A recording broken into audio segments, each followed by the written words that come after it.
Ça marche, nickel. Très bien. Bah, écoutez, donc je vais me présenter rapidement et ensuite je vais vous décrire un peu mon parcours, pourquoi j'ai rejoint F2I et plus ou moins ce que ça m'a apporté, ce que Salim a pu me conseiller, etc. Donc, je suis Michel. Donc, j'ai rejoint F2I en octobre.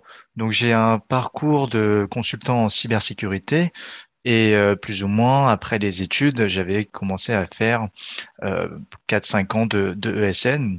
Et à force de changer, la première ESN, voilà, il te propose tant, puis ainsi de suite. Bah, tu atteins vite, on atteint vite des plafonds. Et je me suis dit, en fait, pourquoi pas me lancer dans l'idée du portage, parce que c'est vrai que lors de mes missions, j'avais pas mal de collègues qui discutaient autour de moi de, voilà, eux ils sont indep, n'hésite pas à le passer quand tu te sens à l'aise, ou au pire des cas, si tu es moins à l'aise sur la partie un peu administrative, si tu te sens moins à l'aise au fond de toi, alors lance-toi dans un premier temps entre le salarié CDI classique et l'indépendant, c'est-à-dire le portage. Donc j'avais une mission et je travaillais dans une ESN et je leur ai soumis cette proposition-là et eux ils avaient comme contact Salim et du coup bah je suis passé comme ça avec mon ancienne ESN à Salim. En fait c'était vraiment du bouche à oreille. Donc cette idée m'a pas mal plu. Salim m'a présenté plus ou moins ce que F2I pouvait m'apporter. Donc forcément, ça va être une augmentation forcément de votre salaire, hein, de plus ou moins de 30% en moyenne, ce genre de choses, tout en gardant aussi les avantages du salarié, hein. Donc ça, c'était vraiment top et ça m'avait vraiment plu.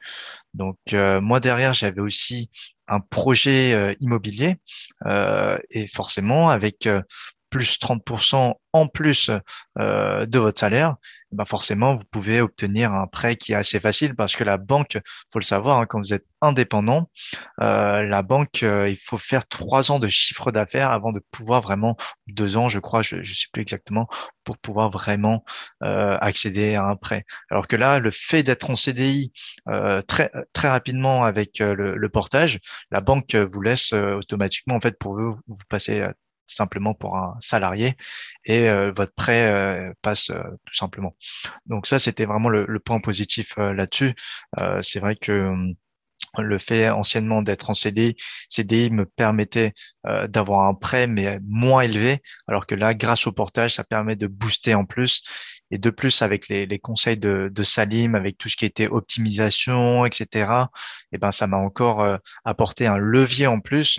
Donc, en plus des 30%, vous pouvez bénéficier encore d'un petit coup de plus dans votre prêt. Donc, après, comme il l'a dit, bien sûr, il faudra rembourser le prêt, hein. Mais en tout cas, ça, c'est un gros plus, c'est que au niveau de la banque, ça c'est sûr, ça passe quasiment tout le temps en fait. Donc là actuellement, donc je suis en mission chez un client et tout se passe très bien. Donc j'ai même eu l'occasion, euh, un peu comme ce que Salim avait dit. Donc moi quand j'ai rejoint Salim, j'étais dans une ancienne mission avec mon ESN et sans coupure en fait tout simplement j'ai fait une transition directement avec Salim, hein. Donc c'était une mission qui durait 1 an, donc j'ai fait 6 mois avec mon ESN et les 6 derniers mois bah, j'ai basculé avec Salim et ça vraiment c'est sur cette partie-là il y avait aucun souci.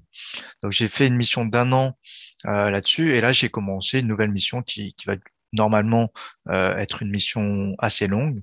Donc j'ai fait les 2 mois et encore une fois, la transition, toute la partie de transition, facturation, etc. C'est vraiment quelque chose qui est assez fluide, hein. Ça, il n'y a aucun souci. Salim, il est très disponible en termes de réactivité.